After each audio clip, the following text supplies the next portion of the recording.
hope that you're doing very great. Well, welcome back to Streamline with Ikman. In today's video, we're gonna talk about the very fourth part of your reasoning ability. And जो है हमने already 3 part कर लिए हैं and we are heading towards fourth part. इसके बाद हम 5th part करेंगे and then we'll be done with the journal questions.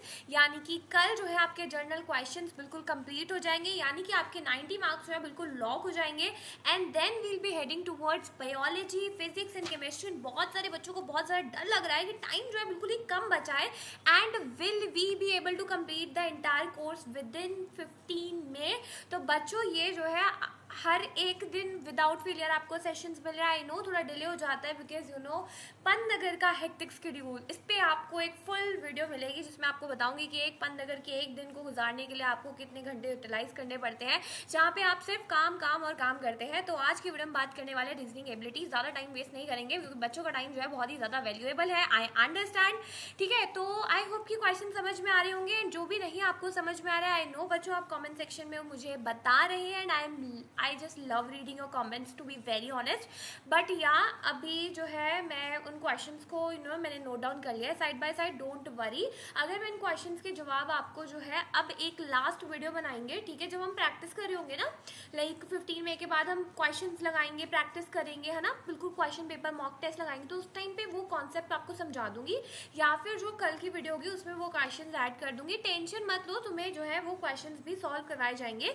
बाकी ट्राई करो बट डोंट क्राई. वो वाला सीन है, ट्राई बट डोंट क्राई. ठीक है, आई नो इतनी भी फनी नहीं हूँ मैं, ठीक है, गंदा जोक था, कोई बात नहीं. बच्चों पढ़ाई करो, जोक का टाइम नहीं है अभी, ठीक है, पढ़ाई करो. चलो स्टार्ट करते हैं रीजनिंग एबिलिटी पार्ट 4.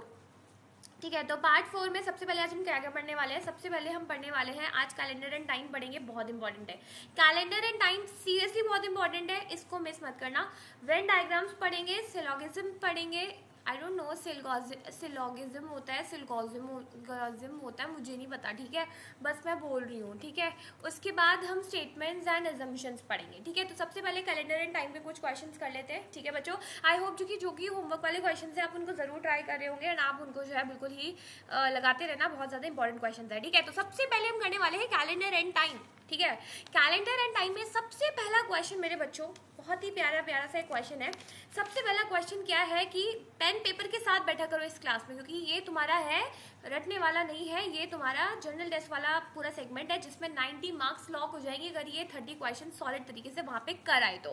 ठीक है, अगर 90 मार्क्स लॉक करने हैं ना, 90 मार्क्स से तुम्हारी रैंक कहाँ पहुँच जाएगी ना, वो जो सीट जिसके पीछे भाग रहे हो ना वो आराम से मिल जाएगी अगर 90 मार्क्स लॉक कर लिए तो. ठीक है, तो बाकी भी करेंगे बट 90 मार्क्स तो लॉक करते हैं ना, लाइक, ठीक है. उसके बाद लाइक मेरे को याद है कि मेरे 1 या 2 क्वेश्चन कहीं ना कहीं गलत हुआ होगा, लाइक इसी में जनरल टेस्ट में, एंड बाकी जो है मेरे सारे 1 मिनट है, 1 सेकेंड बच्चों. हाँ, तो लाइक मेरे 1 या 2 क्वेश्चन गलत हुआ होगा, बाकी मेरे ऑलमोस्ट सब सही थे क्योंकि मैंने प्रैक्टिस की थी. लाइक ताबड़ तोड़ प्रैक्टिस नहीं होती है एक कि लाइक बहुत ज़्यादा प्रैक्टिस करना, तो वो प्रैक्टिस की थी मैंने क्वेश्चंस की, और जो है बहुत ज़्यादा प्रैक्टिस करने के बाद ही जो है कहीं ना कहीं आई एम ओवर हियर. ठीक है, तो बाकी अब हम क्वेश्चंस लगाते हैं. मेरी वाहियात शक्ल पे नहीं जाने का, क्वेश्चंस पे ध्यान दो. ठीक है, तो क्वेश्चंस की बात कर लेते हैं. सबसे पहला क्वेश्चन है, the day before yesterday was Thursday, when will Sunday be. इतने मजे आते हैं ना मुझे इन क्वेश्चंस को सॉल्व करने में, लाइक मजे से क्वेश्चन सॉल्व करो. यानी कि day before yesterday was Thursday, यानी कि आज से क्या कहते हैं, डे बिफोर यस्टरडे की कल, परसों जो था वो थर्सडे था, तो संडे कब होगा. परसों थर्सडे था यानी कि कल फ्राइडे होगा, आज सैटरडे होगा, तो संडे कब होगा, टुमारो ना, तो टुमारो हो गया. ठीक है, बहुत इजी नहीं था ये, इजी था. सेकेंड क्वेश्चन देखो, if day before yesterday was Saturday, यानी कि अगर परसों सैटरडे था यानी कि कल संडे होगा, आज मंडे है, तो what day will fall on the day after tomorrow. आज कितना है, परसों सैटरडे था, कल संडे था, आज मंडे है ना. क्या बोला, डे बिफोर सैटरडे था ना, परसों सैटरडे हो गया, कल संडे हो गया, आज मंडे हो गया, तो मंडे आज हो गया, कल ट्यूसडे हो गया, तो डे आफ्टर टुमारो क्या होगा, वेडनेसडे. तो आंसर हो गया वेडनेसडे. बहुत इजी नहीं है ये, है ना, बस ऐसे दिमाग लगा के कर लेना. ठीक है, उसके बाद Mohini went to the movies 9 days ago. Mohini जो थी वो 9 दिन पहले जो है वो मूवी देखने गई थी. She goes movie only on Thursday. What day of the week is today. तो देखो इसमें ऐसा है कि जो मोहिनी है वो सिर्फ थर्सडे को जाती है मूवी देखने। कब जाती है? वो सिर्फ शुक्रवार वीरवार बोलते हैं हम पंजाबियों में, तो पता नहीं यार मुझे क्या बोलते हैं थर्सडे को हिंदी में, ठीक है, थर्सडे को बोलते होंगे कुछ, ठीक है। तो वो क्या थी, वो थर्सडे को गई थी। कब गई थी? मूवी देखने गई थी। सिर्फ वो थर्सडे को मूवी देखने जाती है एंड दैट मीन्स 9 डेज एगो। 9 डेज एगो कैसे? क्योंकि वो सिर्फ थर्सडे को देखने जाती है और वो भी 9 डेज एगो, है ना। इसमें लिखा हुआ है कि 9 डेज एगो वो सिर्फ थर्सडे को मूवी देखने गई थी, यानी कि 9 दिन पहले वो थर्सडे को मूवी देखने गई थी।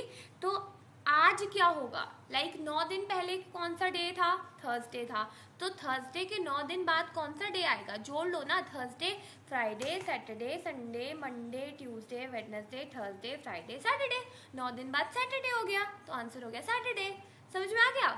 ठीक है ना, समझ में आ रहा है ना तुम्हारे। अब दूसरा क्वेश्चन देखो, यानी कि 1 दिसंबर 91, ठीक है, लाइक बहुत पुरानी, बहुत ही सार्वजनिक बात है ये कि 1 दिसंबर 91 को जो है फर्स्ट संडे था। तो 4th ट्यूसडे ऑफ दिसंबर 91 कब होगा? 91 क्या ईयर दिया हुआ है बच्चों, यहाँ पे कंफ्यूज मत होना, डेट नहीं है कोई भी, मंथ नहीं है कोई भी, ईयर दिया हुआ है। एक चीज याद रखना, जब भी पढ़ने बैठते हो ना पानी लेके बैठा करो, ठीक है। मुझे तो बहुत आवश्यकता पड़ती थी, मैं तो घर में से जोर जोर से पढ़ती थी एंड मैं जब घर में पढ़ती थी ना, तो लाइक मेरे सारे घर वाले शांत होते थे, used to listen me, and उनको पता चलता था कि हाँ मैं पढ़ रही हूँ, ठीक है। तो like continuously 15 to 16 hours I used to speak, like मैं ऐसे टीचर बन के मस्त तरीके से खुद को शीशे के आगे बिठा के, हाँ भाई ऐसा है वैसा है वैसा है, तो लाइक मज़ा आता था ऐसे ट्राई करना, देखिए खुद के टीचर बन के पढ़ना शुरू करो एंड लाइक डाइवर्ट नहीं हो गया, ऐसे समझो कि तुम यूट्यूब पर पढ़ा रहे हो है, और ऐसे समझो तुम्हारी ऑडियंस है तुम्हारे सामने, या बच्चे हैं जो भी है, तो तुम्हें बड़ा मजा आएगा, ठीक है। और आज तो लाइक टच वुड सीरियसली मेरी एक यूट्यूब फैमिली है, बट जब नहीं थी, जब मैं एक बच्ची थी, स्टूडेंट थी आप लोग की तरह, तो उस टाइम पे मैं ऐसी पढ़ती थी। फिलहाल अभी भी ऐसी पढ़ती हूँ, लाइक हॉस्टल के कॉलेज की पढ़ाई भी मैं ऐसी करती हूँ। तो बात कर लेते हैं, सबसे पहला क्वेश्चन पे आते हैं वापस, क्वेश्चन से डाइवर्ट नहीं होने का।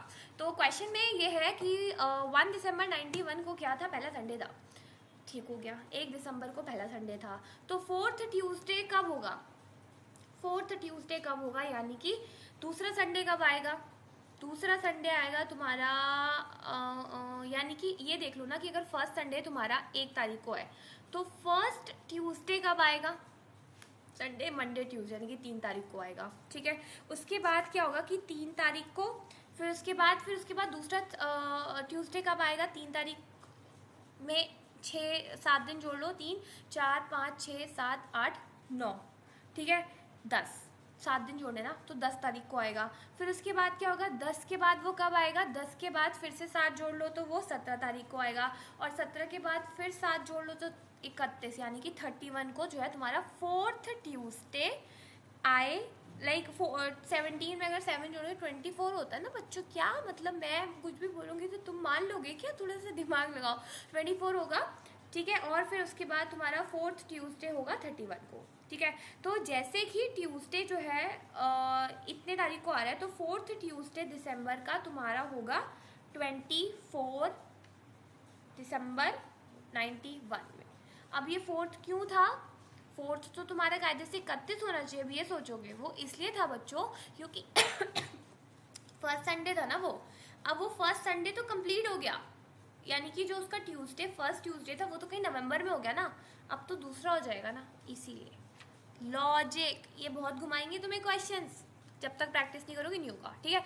नेक्स्ट क्वेश्चन पे पढ़े। नेक्स्ट क्वेश्चन है कि the priest told the devotees that the temple bell rings at regular interval of 45 minute, यानी कि 45 मिनट के हर एक इंटरवल के बाद ये जो घंटी है मंदिर की बजती है। तो द लास्ट बेल वाज रंग 5 मिनट्स एगो, यानी कि लास्ट बेल, यानी कि जो इससे पहले वाली बेल थी वो 5 मिनट पहले बजी थी। So the next bell due to ring at 7:45 AM। तो at what time did the priest give this information to devotee? इतना इजी क्वेश्चन, बाप रे कितना बड़ा लग रहा था, बच्चे ये मिनट टाइम देख के कितना घूम गए होंगे ना, बट बच्चों ये कितना इजी क्वेश्चन है। देखो जरा इसमें क्या लिखा हुआ है, इसमें लिखा हुआ है कि 5 मिनट पहले उसने बोला कि वो घंटी बजी थी, और 45 मिनट के बाद जो है वो दोबारा बजती है, ठीक है। अगर वो 7:45 पे बजी तो उसने इन्फॉर्मेशन कब दी होगी? 7:05 पे दी होगी ना, उसने बोला नहीं 5 मिनट पहले तो बज रखी है, तो 7:05 पे दी होगी, तभी तो 40 मिनट बाद घंटी बज गई। समझ गए? नहीं समझे तो कमेंट में बताना, फिर अच्छे से बताऊंगी, बट ये बहुत इजी है। लाइक कि 5 मिनट पहले बजी थी, ठीक है, तो उस टाइम पे टाइम कितना हुआ होगा, 7:05 हुआ होगा, और उसके बाद फिर लाइक 45 पे बजनी है ना। अब इसको क्या समझाऊँ ऐसे ड्रॉ करके, लाइक ये तो बहुत इजी सा है वैसे। देखो 7, अब मैं 7:05 ले रही हूँ, ठीक है, 7:05 में तुम क्या जोड़ दो, 40 मिनट्स जोड़ दो, कितना हो जाएगा 7:45। अब मैं इसमें 40 मिनट्स क्यों जोड़ रही हूँ, वो तो बोला कि 45 लाइक हर 45 मिनट पे घंटी बजती है ना, मैं इससे 40 इसलिए बोल रही हूँ क्योंकि उसने बोला कि 5 मिनट पहले बजी थी, यानी कि 5 मिनट तो निकल गए ना। अब इन्फॉर्मेशन वो कब दे रहे हैं, 5 मिनट बाद दे रहे हैं, तो यानी कि वो उन्होंने 7:05 पे दिया होगा और 40 मिनट के बाद घंटी बज गई, यानी कि 7:45 हो गया। समझ में आया कि नहीं? बिल्कुल आया होगा, ठीक है। आगे बढ़ते हैं। 15 क्वेश्चन में क्या है कि Ashish leaves his out house at 20 minute to 7 in the morning. 20 minute to 7 यानी कि 7 बजने में 20 मिनट, यानी कि 6:40 हुआ होगा, तभी तो 20 मिनट बचे ना 7 बजने में, है ना। थोड़ा सा लॉजिक लगाओ। तो 6:40 पे जो है उसने अपने घर छोड़ा, ठीक है। वो 25 मिनट में कहाँ पहुंचा, वो 25 मिनट में पहुंचा कुणाल के घर, ठीक है। वो दोस्त के घर पहुंचा 25 मिनट में, यानी कि वो 7:05 में जो है कुणाल के घर पहुंचा, ठीक है। उसके बाद उसने अपना ब्रेकफास्ट कंप्लीट किया 15 मिनट में, ठीक है, यानी कि 15 यानी कि उसने 7:20 AM तक जो है अपना ब्रेकफास्ट कंप्लीट किया। And then leaves for his office which takes 35 minute, जो कि उसको 35 मिनट लेते हैं, यानी कि 7:20 हो गया था, 30 40 50 55 7:55 पे वो पहुंच गया ऑफिस। तो उसने बोला कि वो कुणाल के घर से कब निकला था, कुणाल के घर से तो वो 7:20 पे निकला था ना। ऑब्वियस ही बात है, 6:40 पे वो घर से निकला, 6:40 के बाद 25 मिनट उसे लग गए, कहाँ पे लग गए, 25 मिनट लग गए उसे कुणाल के घर पहुँचते। 7:05 पे वो कुणाल के घर बैठा पहुँच। 1 मिनट ग्लिच कर गया क्या ये?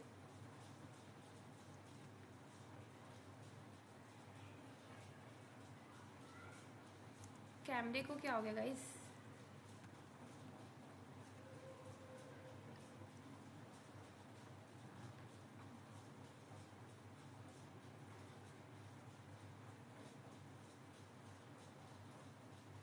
सॉरी गाइस, कैमरा रुक गया था, मुझे नहीं पता आवाज़ रुकी है कि नहीं रुकी, वो तो अब आप लोग ही बताओगे कि आवाज़ भी रुकी थी कि नहीं रुकी थी। चलो वापस आ जाते हैं। मैं कहाँ थी, मैं ये थी कि वो 7:05 पे पहुँच गया था हमारे कुणाल के घर। उसने 15 मिनट लिया अपने ब्रेकफास्ट करने में, यानी कि 7:20 हो गया। फिर उसके बाद वो निकल दिया। तो पूछा कि निकला कब, तो 7:20 पे निकला ना, बात खत्म। आगे बढ़ते हैं। सही है ना, समझ में आ रहा है ना? बहुत ईजी से क्वेश्चन हैं ये, इतने टफ नहीं है। ये ना मेरा लैपी ग्लिच मार रहा है आज, अच्छा पढ़ा रही हूँ ना तो ग्लिच मार रहा है। अब दूसरे पे आ जाते हैं। हमने ये कर लिया, ठीक है, कर लिया हमने सारे। अब हम आ जाते हैं वेन डायग्राम्स में, बड़े इजी होते हैं और इनको फटाफट देखो, मेरी बात सुनो। वेन डायग्राम्स ऐसे होते हैं कि इसमें ना कुछ ऐसे डायग्राम्स होते हैं जिनका तुम्हें रिलेशन एक दूसरे के साथ बताना होता है, ठीक है। तो इसमें पहला क्वेश्चन ये दिया है कि कौन सा जो है रिप्रेजेंट कर रहा है एलिफेंट, वुल्व्स और एनिमल्स को। अब मुझे एक बात बताओ, एनिमल क्या एक ब्रॉडर टर्म है, एनिमल के अंदर ही एलिफेंट और वुल्व्स आते हैं, है ना। तो एनिमल एक बड़ा सर्कल हो गया, जैसे कि एलिफेंट और वुल्व्स अलग अलग एनिमल्स हैं, तो इसीलिए हमने एनिमल एक ब्रॉडर टर्म के अंदर हमने एलिफेंट और वुल्व्स को डाल दिया। इसी की वजह से हमारा ये सही उत्तर हो गया। समझ में आ गया? ये क्वेश्चन की जब प्रैक्टिस करोगे तो समझ में आएगा। दूसरा क्वेश्चन ये हो गया कि विच, मेरी रिकॉर्डिंग तो चल रही है ना, एक बार मैं चेक कर लेती हूँ। पता चल रहा है मैं बोलने में लगी हूँ, कुछ हुआ नहीं, ठीक है। तो दूसरा क्वेश्चन है कि which of the following diagram correctly represent the relationship among the classes, tennis fans, cricket player और स्टूडेंट्स।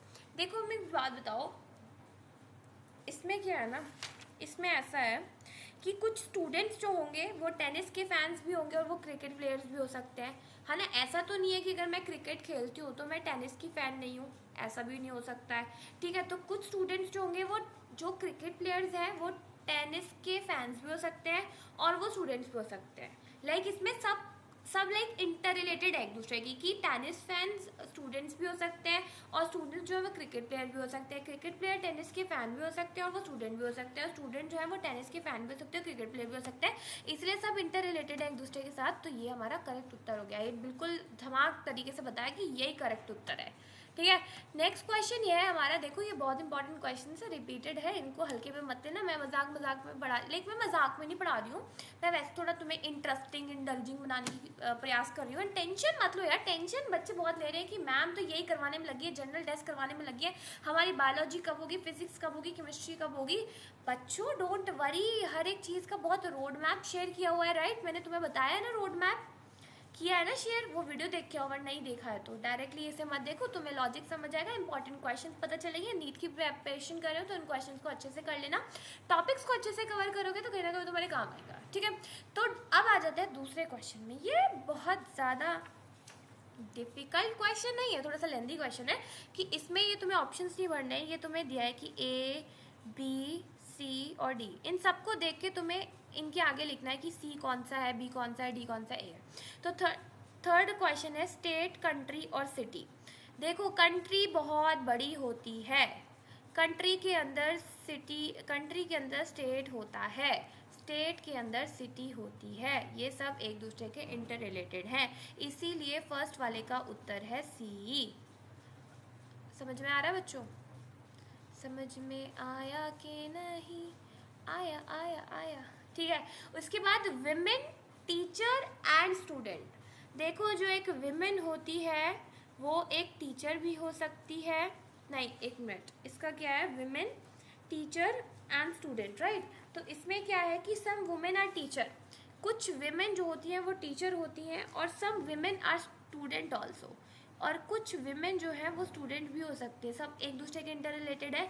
देखो कुछ विमेन टीचर भी हो सकते हैं, कुछ विमेन स्टूडेंट भी हो सकती है ना, जैसे कि 18+ वाले को विमेन बोलते हैं, तो जो 18+ हो गया वो विमेन हो गया, तो फिर विमेन तो स्टूडेंट्स होते हैं ना, इसलिए। ठीक है, तो ये ए पार्ट हो गया। थर्ड है टाइगर, 4-footed एंड एलिफेंट। देखो टाइगर, 4-footed और एलिफेंट, अब मुझे एक बात बताओ, 4-footed यानी कि 4 पैरों वाले तो बहुत सारे जानवर होते हैं, अब इसके अंदर टाइगर भी हो सकता है और इसके अंदर एलिफेंट भी हो सकता है, तो इसका उत्तर हो गया टी। फिर आता है हमारा टीचर, पोएट एंड ग्रेजुएट। अब मुझे एक बात बताओ, इसमें क्या होगा, एक मिनट,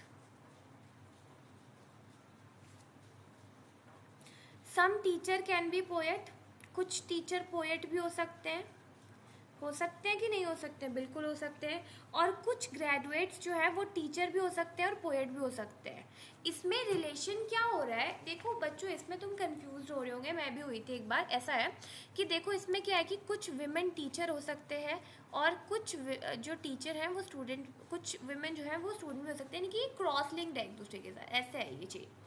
बट इसमें क्या है कि जो कुछ टीचर है वो पोएट भी हो सकते हैं, कुछ टीचर जो है वो ग्रेजुएट भी हो सकते हैं, तो इसमें ये वाला लिंक है। समझ में आया? अब तो आ गया होगा, अब तो इजी बना दिया मैंने। ठीक है, तो यार नेक्स्ट है हमारा author, teacher and man. Some teacher can be authors, ये भी सेम है कि कुछ टीचर जो है वो ऑथर भी हो सकते हैं और कुछ मैन जो है वो टीचर भी हो सकते हैं और कुछ मैन जो है वो ऑथर भी हो सकते हैं, इसलिए तो इसका आंसर भी तुम्हारा बी हो गया। मैं ना पटक दूंगी बार बार पीछे जाएगा तो। Table, chair and furniture. देखो जो फर्नीचर है वो एक ब्रॉडर टर्म है, इसके अंदर टेबल भी आता है, इसके अंदर तुम्हारा चेयर भी आता है, तो ये तुम्हारा करेक्ट उत्तर हो गया। T, coffee and beverages. अब मुझे एक बात बताओ, बेवरेजेस एक ब्रॉडर टर्म हो गया, इसके अंदर टी भी आती है, इसके अंदर कॉफ़ी भी आती है, तो ये तुम्हारा अल्कोहल भी आती है, तो ये तुम्हारा डी ऑप्शन हो गया। समझ में आ गया बच्चों? बिल्कुल क्लियर हो गया। नेक्स्ट पढ़ते हैं, ये तुम्हारा होमवर्क क्वेश्चन है। अगर इस क्वेश्चन को लाइक एक मिनट, अब तो मैं चेक ही कर लेती हूँ वो कौन बच्ची है, बहुत प्यारी बच्ची है, मैं बस थोड़ा सा नाम भूल जाती हूँ, एक मिनट ना बच्चों, मैं तुम्हें नाम बताती हूँ उस बच्ची का। वो इतनी प्यारी बच्ची है कि प्रीति, आई एम सो सॉरी प्रीति, मैंने कल आपको प्रियंका बोल दिया था, वीडियो में मैंने आपका जिक्र किया था। तो एक सतमीत हो गई, एक अकाउंट है लो की समथिंग, आई डोंट नो, थोड़ा फनी है, आई एम सॉरी। हाँ लाइक बहुत प्यारे बच्चे हैं, ये सब कुछ है बच्चे बहुत ही, and there is one Nirmala as well, बहुत प्यारे बच्चे हैं। Preeti specifically I would like to highlight Preeti, इतनी प्यारी बच्ची है, उसने क्वेश्चन सॉल्व किया, उसने उसको कमेंट सेक्शन में लिखना भी ज़रूरी समझा। सो ऐसे होते हैं ना बच्चे, मैं बाकियों को वो नहीं कर रही हूँ, मैं वैसे बता रही हूँ कि बहुत प्यारी बच्ची है, उसने क्वेश्चन सॉल्व किया है। अगर आप लोगों ने किया तो आपने मुझसे आंसर नहीं बताया, आपने मुझे आंसर शेयर नहीं किया, उसने आंसर शेयर किया, जो भी मैंने होमवर्क वाले क्वेश्चन बताया, जो भी उसको डाउट रहता है वो भी शेयर करती है। तो यही मैं आपसे भी एक्सपेक्ट कर रही हूँ, आपको कोई भी डाउट है कॉमेंट में बताओ ना, मैं पढ़ती तो हूँ, तो आप लोग के कमेंट, ऐसा तो है नहीं कि मैं जवाब नहीं देती हूँ, मैं सबके जवाब देती हूँ ना, तो फिर प्लीज़ पढ़ा करो। एंड ये होमवर्क वाले क्वेश्चन का each and everybody should answer me, I want answer from each and every student please. हाँ बच्चों, ठीक है, तो सॉरी यार, थोड़ा सा मैं रूड ना हो गई हो तो सॉरी, ठीक है। आगे बढ़ते हैं। Syllog I don't know how to pronounce it but whatever, ठीक है। सिलॉगिज्म, इसमें क्या होती है, स्टेटमेंट्स होती हैं, इसमें होता है कि ओनली वन कंक्लूड, ये तो तुमने करा होगा कहीं इंग्लिश में भी करा होगा कि one only conclusion one follows, या ओनली कंक्लूजन सेकंड फॉलोज, या neither one nor second follows, या फिर दोनों फॉलो करते हैं। अब मुझे बात बताओ, क्या और ओनली कैट्स आर एनिमल्स, इसमें बोला है कि ओनली कैट्स आर एनिमल्स, ठीक है। No historian is an animal, कोई भी हिस्टोरियन एक एनिमल नहीं है, ठीक हो गया। तो अब कंक्लूजन क्या है कि some cats are not historian, some cats are not historian, सही तो बोला। जब उसने बोला कि हिस्टोरियन एनिमल नहीं होते हैं, तो कैट कहाँ से हिस्टोरियन हो जाएगी, क्योंकि कैट तो एक एनिमल है, तो ये बात तो सत्य हो गई। और सम हिस्टोरियंस आर कैट, ये बात बिल्कुल गलत हो गई बच्चों, क्योंकि उसने बोला कि कोई भी हिस्टोरियन एनिमल नहीं है, और कैट क्या है, वो एनिमल है, तो ये तो गलत हो गया, यानी कि ऑप्शन तो सिर्फ फर्स्ट सही हो गया, यानी कि ऑप्शन ए। समझ में आ गया, ये बहुत इजी से है, वो थोड़ा सा दिमाग लगाता है इसमें। अब दूसरा क्वेश्चन पढ़ो, सम बिल्डिंग्स आर रूम्स, दूसरा क्वेश्चन क्या है कि कुछ बिल्डिंग्स जो है वो रूम्स हैं, ठीक है, कि कुछ buildings, some buildings are rooms, ऐसे बना लेना ना, एक अल्फाबेट डिनोट करके, सम बिल्डिंग्स आर रूम्स और some rooms are buildings, some rooms are buildings. अब सम बिल्डिंग्स आर ब्रिक, देखो उसने जब बोला कि सम बिल्डिंग्स आर रूम्स, कुछ बिल्डिंग जो है वो रूम है, सही हो गया, कि यानी कि बिल्डिंग और रूम का कनेक्शन है, और रूम और सारी रूम्स ब्रिक्स है, तो फिर बिल्डिंग भी तो ब्रिक हुई, ये भी तो बात सत्य हो गई ना, क्योंकि बिल्डिंग और रूम का कनेक्शन है। जब रूम और ब्रिक का कनेक्शन है तो बिल्डिंग और ब्रिक का भी तो होगा ना, समझ में आया। दूसरा है कि सम रूम्स आर बिल्डिंग, ये तो बात सत्य है, वो तो बोला ही है कि सम रूम्स आर बिल्डिंग, तो ये दोनों सही हो गया, तो ऑप्शन डी करेक्ट हो गया, ठीक है। आगे बढ़े, चलो आगे बढ़ते हैं, टाइम नहीं है क्योंकि ना हमारी 7 बजे असेंबली होनी है, और मैं यहाँ पे पढ़ा रही हूँ, और हमारा ऐसा होता है ना असेंबली में नहीं जाओ, लेकिन यहाँ पे शाम में असेंबली होती है, और अगर 10 मिनट बजे लेजिटली, और यहाँ पे ऐसा होता है कि अगर असेंबली में नहीं जाओगे तो आप पे फाइन इम्पोज हो जाएगा, एंड नो मैटर व्हाट, आप कितना इंपॉर्टेंट काम क्यों ना कर रहे हो, आप मर क्यों ना रहे हो, आप कुछ भी क्यों ना हो रहा हो, you have to come to assembly.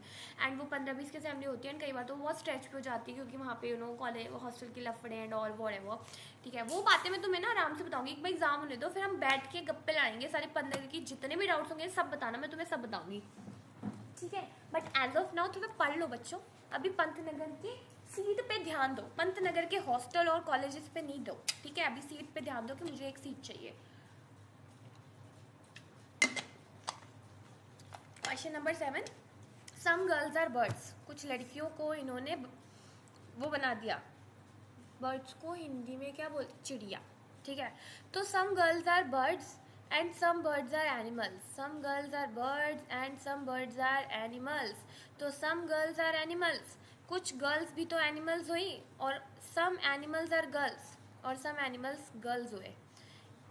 ये बात थोड़ी सी तुम्हें अजीब नहीं लग रही है कि अगर गर्ल्स बर्ड्स हैं और बर्ड्स एनिमल्स हैं, तो सम गर्ल्स एनिमल्स कहाँ से हो गई, क्योंकि वो तो बर्ड्स है ना एनिमल्स, और कुछ ही गर्ल्स बर्ड्स हैं, तो ये पहली वाली तो गलत हो गई। और सम एनिमल्स आर गर्ल्स कहाँ से हो गया, बर्ड्स एनिमल्स हैं और कुछ बर्ड्स गर्ल्स हैं, तो ये कहाँ से हो गई, तो ये भी गलत बात हो गई, ठीक है, तो ये सी ऑप्शन हो गया। समझ में आया बच्चों? समझ में आया कि नहीं आया? आया आया ठीक है। उसके बाद आता है तुम्हारा question number 8, that all bags are fruits. सारे बैग जो है वो फ्रूट्स हैं। सारे बैग्स क्या है? फ्रूट्स हैं। अच्छा, सारे बैग्स फ्रूट्स हैं। और ऑल फ्रूट्स आर फ्लावर्स, और सारे फ्रूट्स क्या हैं? वो फ्लावर्स हैं। अच्छा, और अब कंक्लूजन क्या कि सारे फ्लावर्स बैग्स हैं? सारे फ्लावर्स बैग्स नहीं हो सकते हैं ना, क्योंकि वो तो सारे फ्रूट्स फ्लावर्स हैं। सारे फ्लावर्स बैग्स कहाँ से हो जाएंगे? ऑल बैग्स आर फ्लावर्स, ये बात तो सत्य है कि ऑल बैग्स ये और ये तो सारे फ्लावर्स होंगे, तो इससे हमारा बी से हो जाएंगे कि only conclusion second is correct. अब नेक्स्ट क्वेश्चन में बढ़ते हैं। स्टेटमेंट्स एंड अजम्पशंस पे आ जाते हैं बच्चों। दैट इज कि देखो only first is an assumption या सेकंड इज एन अजम्पशन या थर्ड, तो ये अजम्पशंस एंड स्टेटमेंट्स पे आ जाते हैं। फर्स्ट क्वेश्चन है कि Mankind can get freedom only through revolution. अच्छा, मैनकाइंड को जो फ्रीडम है वो सिर्फ रिवॉल्यूशन से मिल सकती है, यानी कि रिवॉल्यूशन कैन ब्रिंग फ्रीडम। ये बात तो सत्य है, इससे बिल्कुल समझ आ रही है कि हाँ भाई रिवॉल्यूशन ही जो है वो फ्रीडम ला सकती है। Except revolution there is no other method of getting freedom. ये तो इतनी ही नहीं लग रही कि सिर्फ रिवॉल्यूशन ही एक मेथड है जिससे फ्रीडम मिल सकती है। बोला कि man can get freedom only through revolution, but ऐसा तो कहीं नहीं लिखा है ना कि मतलब ओनली मेथड तो कहीं नहीं लिखा है। ठीक है, तो इसीलिए फिर हमारा ओनली एजम्पशन फर्स्ट करेक्ट है कि रिवॉल्यूशन कैन ब्रिंग फ्रीडम। ये बहुत अप्रोप्रिएट लग रहा है, तो इसलिए हमारा ऑप्शन ए हो गया। ऑप्शन क्वेश्चन सेकंड क्या है कि the situation calls for immediate action. The situation calls for immediate action, the situation is serious और the immediate action is possible. इसमें लिखा कि situation calls for immediate action, but इसमें ये तो नहीं लिखा ना कि सिचुएशन सीरियस है, और इसमें ये भी नहीं लिखा कि इमीडिएट एक्शन कहीं पॉसिबल है, तो दोनों ही गलत हो गया। तो ऑप्शन डी तुम्हारा इसमें सही है। अब दूसरा क्वेश्चन पे आ जाते हैं। इसमें हमें फाइंड करना है इम्प्लिसिट वाला क्वेश्चन आएगा, इसलिए हाँ इसमें तुम्हें इम्प्लिसिट बताना है, यानी कि इसमें डायरेक्टली किसी चीज़ को रिलेट नहीं किया गया तो उसका इनडायरेक्ट रिलेशन होता है। तो we need to appoint more teacher, principal, inform the school staff. अब मुझे एक बात बताओ कि हमें जो है ज़्यादा टीचर्स को अपॉइंट करना है, प्रिंसिपल ये इन्फॉर्म करता है, बट ये तो कहीं भी इन्फॉर्म नहीं हो रहा है कि टीचर्स आर अवेलेबल। एक में टीचर्स आर अवेलेबल, सेकंड है present teachers are not good. ये तो कहीं पर भी नहीं बोला गया कि present teachers are not good, तो ये तो बिल्कुल ही गलत हो जाएगा। तो इसमें तुम्हारा ऑप्शन ए करेक्ट हो जाएगा। ऑप्शन ए कि तुम्हारा सिर्फ अजम्पशन 1 इम्प्लिसिट है, यानी कि अजम्पशन 1 ही जो है क्या कहते हैं उससे मेल खा रहा है। दूसरा क्वेश्चन है तुम्हारा, लास्ट क्वेश्चन है कि those who are appearing for this examination for the first time should be helped in filling up the forms and instruction to the invigilating staff. The form is somewhat complicated. And दूसरा क्या है, अब मैंने तुम्हें ये पढ़ देती हूँ, एक बार मैंने कहीं नोट करना ना मैं भूल गई हूँ, सॉरी। तो इसमें यह है कि ऑप्शन ए है कि सिर्फ अजम्पशन एक इम्प्लिसिट है, ऑप्शन बी है कि only assumption second is implicit, और ऑप्शन थर्ड है कि बोथ ए और बी इम्प्लिसिट है, और ऑप्शन डी है कि neither 1 nor second is implicit. तो इस अब क्वेश्चन 17 क्या बोल रहा है कि फॉर्म्स उनकी मदद करनी चाहिए, क्योंकि फॉर द फर्स्ट टाइम जो भर रहे हैं तो इन्विजिलेटिंग स्टाफ को उनकी हेल्प करनी है। तो the form is somewhat complicated, ये तो बात सत्य है, तभी तो बोला जा रहा है ना कि इन्विजिलेटिंग स्टाफ को कि फर्स्ट टाइम भर रहे हैं तो इनको जो है हेल्प करो, है ना, ये बात सत्य लग रही है। और सेकेंड है कि candidates can appear more than once for this examination. हाँ, ये बात कैसे पता चली, क्योंकि यहाँ पे लिखा है कि फॉर द फर्स्ट टाइम जो अटेम्प्ट कर रहे हैं उनकी तो सहायता करो ही भाई। जो सेकंड टाइम करे उनको अभी तुम छोड़ो, जो फर्स्ट टाइम करे उनकी तो करो ही करो। मतलब कि एग्जामिनेशन में हम 1 से 2 बार भी भर रखे हैं, फॉर द फर्स्ट टाइम लिखा है इसमें, है ना, वरना फर्स्ट टाइम क्यों लिखते हैं, बोलते बच्चों की हेल्प करो। फर्स्ट टाइम लिखा है, यानी कि इसमें दोनों ही तुम्हारे सही है, यानी कि ऑप्शन सी। इससे तुम्हारे क्वेश्चंस डन होते हैं बच्चों। एक ही क्वेश्चन आज होमवर्क दिया है, मैं कितनी अच्छी हूँ, मैंने तुम्हें ज़्यादा बर्डन नहीं दिया है, एक क्वेश्चन होमवर्क दिया है, एंड वो एक क्वेश्चन अगर आपने होमवर्क पे नहीं किया, उसमें जो आंसर्स नहीं लिखे, तो I would feel that you are not watching this videos and my hard work is going in dustbin. नहीं सॉरी, ज़्यादा नहीं बोलूँगी, बट या प्लीज़ बच्चों देखो, बहुत सारी ना इंपॉर्टेंट चीज़ें हैं, ये हर एक चीज़ बहुत ज़्यादा इंपॉर्टेंट है। तो अगर इन चीज़ों को कहीं भी मिस कर दो ना, एक एक सेशन बहुत इंपॉर्टेंट। देखो मैं बहुत कट टू कट चीज़ें बता रही हूँ, ज़्यादा तुम्हारा फालतू की चीज़ें बता के टाइम वेस्ट नहीं करना चाहती हूँ, टाइम बहुत कम है, राइट। एंड मैं पर्सनली चाहती हूँ कि मैं तुम्हारे लिए जो है बिल्कुल वो करूँ। एंड अगर तुम सारे सेशंस वो करोगे, लाइक मैं तुम्हें एक प्रॉमिस करती हूँ कि तुम सारे सेशंस जो है, एक बच्चे ने आज मुझे बहुत ही बढ़िया सलाह दी कि मैडम आप एक काम करना, जिस दिन हमारा एग्जामिनेशन होगा आप व्लॉग बनाना, और मैं बहुत रेडी हूँ आपके व्लॉग बनाने के लिए। मुझे बहुत हंसी आई थी उस बच्चे पे, सो क्यूट क्यूट सा मोमेंट है ये। तो बच्चों मैं एक बात आपको प्रॉमिस कर रही हूँ कि अगर आपने सारे सेशंस को वो किया एंड मुझे प्रॉपर रिस्पांस मिला, कमेंट सेक्शन में आपके आंसर्स मिले, लाइक प्रॉपर रिस्पांस जो तगड़ा वाला होता है ना, और वो दोगे, तो फिर मैं पक्का आपको एग्जामिनेशन वाले दिन चेयरअप करने आऊँगी। मैं आपको उस दिन भी लाइक एग्जाम से कुछ मिनट पहले आपको सारी चीज़ें रिवाइंड करा दूँगी, या फिर जो भी इंपॉर्टेंट चीज़ें मैं आपको बता दूँगी। लाइक अगर आप मेरे को सारा वो दोगे, तो क्योंकि मैं तो यहीं रहती हूँ, मेरे को तो ज़्यादा दिक्कत नहीं होगी आपके पास आने की, है ना। लाइक होगी ऑब्वियसली, मुझे घर से आना पड़ेगा क्योंकि हमारी एग्जाम हो जाएगी तब तक, ठीक है। बट अगर आप मुझे करते तो मैं आपके लिए ज़रूर करूँगी, फॉर श्योर मैं आपको मिलने आऊँगी। बट अगर आप करोगे एंड इफ़ यू वांट, तो आप आज कमेंट सेक्शन में सारे मुझे पता चलेगा ना कौन बच्चा लास्ट तक वीडियो देख रहा है। तो ये जो है मेरे को पता चलेगा बच्चा अटेम्प्ट कर रहा है पूरा सेशन। तो जो बच्चा मुझे कमेंट करेगा लास्ट में कि येस मैम हम जो है रेडी हैं आपके सारे सेशंस को देखने के लिए, आपके सारे क्वेश्चंस के आंसर आपको कमेंट में लिख के देंगे, जो बच्चा लिखेगा तो मुझे पता चल जाएगा कि हाँ भाई वो बच्चे को जो है दैट पर्सन वांट्स कि मैं जो है उनको आके मिलूँ उससे। तो जो बच्चा मुझसे मिलना चाहता है, लाइक दे वांट कि भाई मैं उनको आके इंपॉर्टेंट चीज़ें बताऊँ, या फिर उनको जो भी है मैं बताऊँ, तो फिर आपको जो है मुझे कमेंट में बताना है। So that's all for this video. I hope कि आपको अच्छी लगी होगी। If you like it then do like subscribe and to streamline with इकमन। Till that tata bye bye. And कल का सेशन लास्ट होने वाला, उसके बाद बायोलॉजी को हिट करेंगे। सो बाय बाय, बंद कर देते हैं ऐसे अब।